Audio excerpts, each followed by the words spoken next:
It says here something like message body, whatever that means.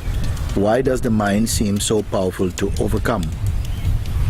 It seems that I have peace only for a certain amount of time, but then it goes away because I'm so used to listening to my mind. This person. Why does the mind seem so powerful to overcome? Overcoming the mind, you cannot overcome the mind by fighting or by aggression. You cannot do it.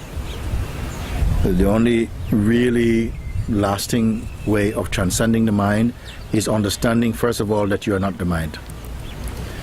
This is something that is the first step in transcendence, is understanding I am not the mind, and that the mind in itself is not an obstacle.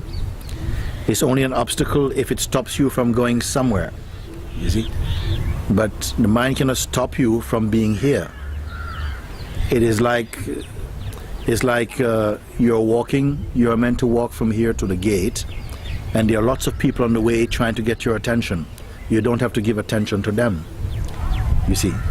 And you can go straight to the gate without having to stop and engage with anybody. This is the important thing. But what happens is that you start to see people you recognize on the way, and then you feel inclined that you need to stop, but your duty is to go straight to the gate. Then you start to see these people around the way, and they're going, hey, hello, how are you, come on, and you have to be, how are you going to pass them? Because you feel compelled to give attention to them. So how are you going to get to that place with your composure? You cannot do it if you're going to give attention to each one that you see. So this is what it means to overcome. It's not that you need to get rid of the people. Some people think I have to get rid of the people, or I have to control the people. Like, don't disturb me. Well, you're already disturbed to be doing that. All you have to do is remember what you have to do and who you are. You're here. And none of this from going to there, none of stopping there is none of your business. But there may be people who want to make you their business. But you have to say, no, I need just to go straight to the gate. That's all. Now, it seems that I have peace only for a certain amount of time. Then it goes away because I am so used to listening to you say. You give the answer already. You give your own answer. You see? You say you have peace for only a certain amount of time, but then you say, then it goes away, and you say because, so you know the reason. Because I am so used to listening to my mind. You see?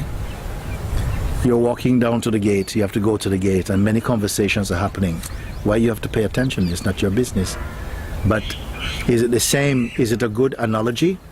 Is it a good metaphor for the mind and ourselves? Maybe not completely, because all these people are saying something about you. If all these people that you're passing from here to the gate are speaking only amongst themselves about different things, then you are not so easy, you're not bothered about it. But if they're saying something about you, then you are interested. And if you're interested, you will not make it straight to the gate. This is what he's saying.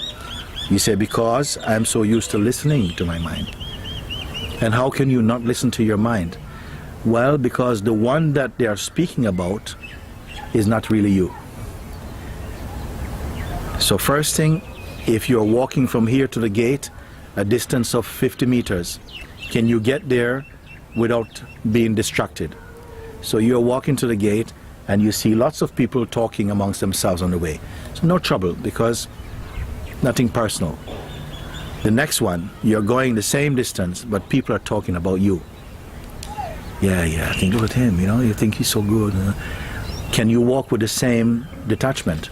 Something wants to listen, because it's personal, it's about you. So you're very likely, even if you don't go to each one, you're still disturbed if you walk straight, because you are participating in your mind. Then the third thing is what thing? What is the third option? The third option is what?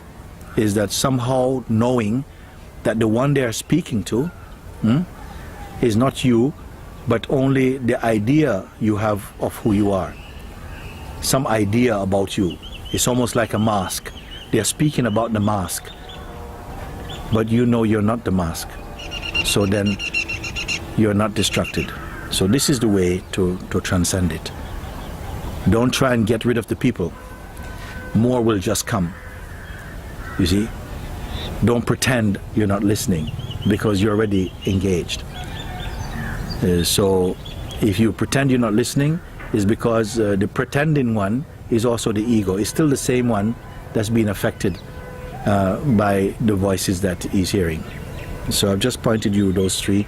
Reflect on that. Okay, good.